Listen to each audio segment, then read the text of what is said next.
So when you know it, I come back to there just being a ridiculous amount of gaming news going on in the last 4 to 5 days. But I'm back now. So Newswave will be back on track tomorrow. I just wanted to let everyone know that. But I fear we also take a look at what was a massive announcement this morning.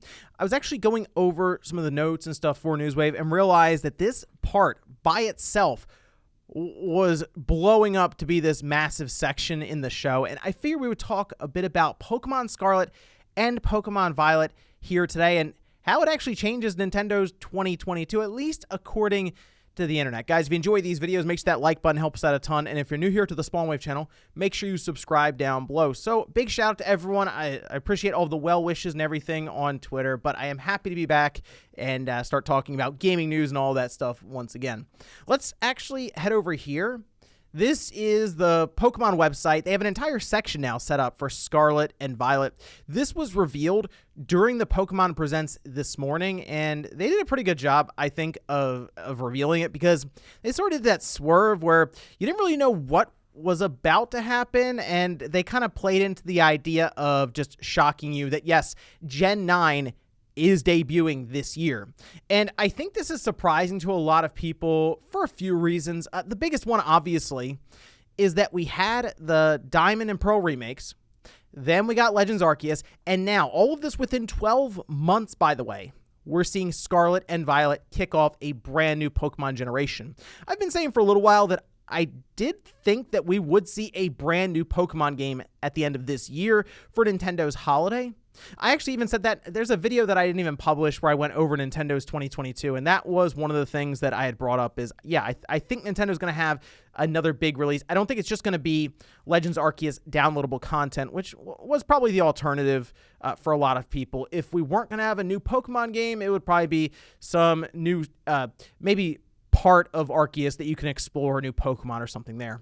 I talked with Jordan a while ago. This is when the remakes were coming out. We knew about Arceus, and he had mentioned that there was that cycle that typically would be followed by the Pokemon Company when it comes to brand new generations debuting and all this, and the games are just part of that. Like, I know we obviously talked about a lot of games and stuff, and that's primarily what we focus on, but the Pokemon Company has a lot going on. Like, they're doing merchandise, cards, the TV, anime, all that stuff, right? And the games just kind of have to go along with it and coincide with that release. That's one of the reasons you're not going to see Game Freak spend 5 or 6 years working on one of these Pokemon games. It's just not possible for them. But here we are now with Scarlet and Violet. Right away, I like the idea of going back to kind of just colors rather than Sword and Shield. Sword and Shield just didn't really click with me that much, so I'm hopeful for Scarlet and Violet, and that coming out now late 2022. Now, they do say that Scarlet and Violet games, the newest chapters in the Pokemon series, are coming to Nintendo Switch later this year. With these new titles, the Pokemon series takes a new evolutionary step, good play on words, allowing you to explore freely in richly expressed open world. That's one of the biggest things that has people talking right now, is that this is going to be an open world Pokemon game. And I will say, this, to me, could be the most compelling one. I know Legends Arceus had people really getting back into Pokemon who maybe had stepped away from the series for a while. But the way that they are describing this, which we're going to talk a little bit more about the description they have below these images, it sounds like this is going to be almost a halfway point between the very traditional Pokemon games that we've had for a while now and Legends Arceus. Not going as far off as Legends Arceus did, because they went crazy with that game. They did things completely different to see how it work out. I think they're still going to pull from the traditional Pokemon games, but then also use some of the things that they were able to, I guess, figure out and discover with Arceus, with the battle system, the catching mechanics, any of that stuff, and the exploration with this open world. The screenshots, well, they look good for Game Freak, I guess. I mean, that's the biggest thing. Game Freak, they're not the greatest at 3D development. We know this. And you kind of pair that up with the Switch being aging hardware now in 2022. And by the time this comes out, nearly 2023. So I think for what they've done here, it's probably going to be their best looking game overall that they've made. It looks better than Sword and Shield, which is what you'd expect since they've had more time with the hardware and the engine and all of this. But you take it away from it just being Game Freak and Pokemon, put it alongside of basically most 3D games out there right now, yeah, it's going to come up short. But we'll see more about this as we get closer to release, because I think we've noticed by now, especially with some of these Pokemon games, when they first show them, they look rough, and then they look better as we get towards the release. So they just generally get more time to refine and polish the visuals. Now, they do go on to say various towns blend seamlessly into the wilderness with no borders. You'll be able to see the Pokemon of this region in the skies, in the seas, in the forests, on the streets, all over. You'll be able to experience the true joy of the Pokemon series battling against wild Pokemon in order to catch them, now in an open world game that players of any age can enjoy. That right there, I think, is an important mention, that you will be battling against wild Pokemon. Not like Let's Go, where you just throw Pokeballs and fruit at them. Not like Arceus, where you can sneak around in the grass and catch them if they're not looking. You can still go into battle and capture them. But the idea of this still leaning into the traditional sense of, yes, they're Pokemon in the overworld, which I think is correct. That is a good idea, right? Stick with that. But you run to them, you go into battle, probably still in that same setting. Hopefully it's seamless like we have with Arceus. You battle them, you capture them, the battle ends, then you move on. That, to me, sounds like, yes, they are going to still keep elements of that traditional setup, but bring in different things they've done with the open world in Arceus. And I believe this has the potential to be that next big leap for Pokemon overall. And the fact that they're going to do it while introducing Gen 9 means they can probably introduce even more gameplay elements that we haven't seen yet. So that should be pretty exciting there. They do show off the 3 starter Pokemon. I mean, it's pretty obvious which one you should be picking, right? I mean, Fuecoco is right there. It's a fire crocodile. I thought it was a fire dinosaur at first, and I posted that on Twitter. A little disappointed it's a fire crocodile because, I mean, come on. A fire dinosaur, but either way, that's the clear-cut winner there to pick. I mean, what, Quaxley, it's like a duck, and then a green cat. I mean, come on. A fire crocodile? Yeah, you got to go with that.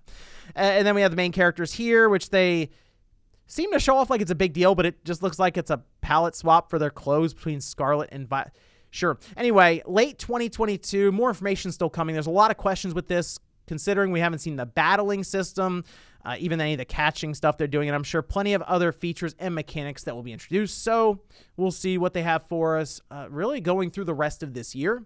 Now, the question that was brought up is, how will this fit in? Because there is at least one other very large game we're expecting this year from Nintendo, and that is going to be Breath of the Wild 2. This is a kind of just a chart that shows off all the titles as we know now, and then kind of the month or the release window that it's currently slated for, which we can see here going from January to May. It's a pretty packed year so far, and I believe 2022 is going to be potentially the best year for the Switch. But when we get into August, we can see Splatoon 3 could fit in there, since that is going to be a summer release, and yeah, there's a chance it ends up being like right at the end of summer, but that could set up Nintendo with a string of months of just big release after big release after big release.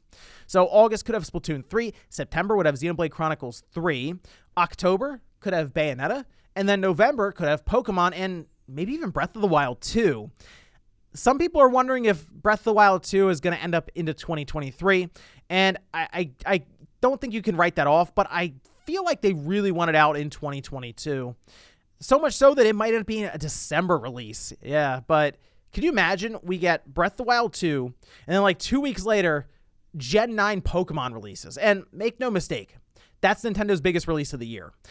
It's not completely theirs. They own like 30% or something of the Pokemon company, but I mean, come on. There's 2 versions of this game, which we know how that works. Yeah, people will buy both versions, so they'll get you twice, but it's a way for people to buy one version and get their friend to buy the other, and oh wait, they don't have a Switch. I guess they got to get a Switch Lite. This is just going to be another thing that will, of course, push Switch systems this holiday. And if you look at it that way, we're seeing 20, 25 million of these Pokemon games selling.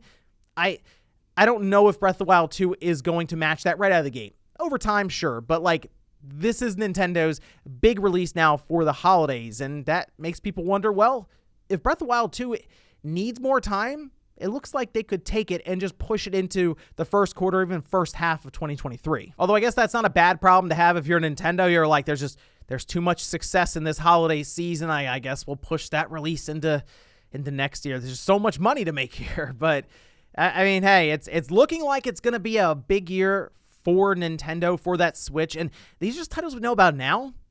I mean, things could get really out of hand if we get to E3 time when we expect to see a direct over the summer, and then just start dropping more, even smaller releases that we don't know about, like that WarioWare, something like that, to sort of fit in along with these different releases for the holiday. And then you get some third-party games involved, and yeah, it could very quickly turn into a packed second half of 2022. Kind of like the first half. But certainly a big time announcement here for the Pokemon Company, for Nintendo, and for Pokemon fans, seeing Scarlet and Violet still kind of walk the line between the traditional Pokemon games and what they've come up here with Arceus and this much more open Pokemon setup. But let me know what you guys think about the reveal of Scarlet and Violet and what you hope to see from it as we head towards its release later on in this year. Thanks guys for watching, and I'll see you next time.